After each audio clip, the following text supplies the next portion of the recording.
এই ক্যানভাসটার শেষ কোথায় আমি জানি না। কিন্তু থামার কথা আমি কখনো ভাবিনি।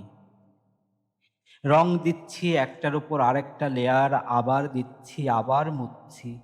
সত্যি বলতে এই ছবিটা ঠিক কবে শেষ হবে আমি নিজেও জানি না। কখনো মনে হয় এই তো বুঝি শেষ হয়ে এলো। আবার মনে হয় না, এখনো কিছুটা বাকি। তবুও আমি থামি না। কারণ আমার কাজ শুধু শেষ করা নয়, আমার কাজ চালিয়ে যাওয়া। প্রতিটা লেয়ার, প্রতিটা ভুল, প্রতিটা ঠিক করা সব মিলেই তো একটা গল্প তৈরি হয়।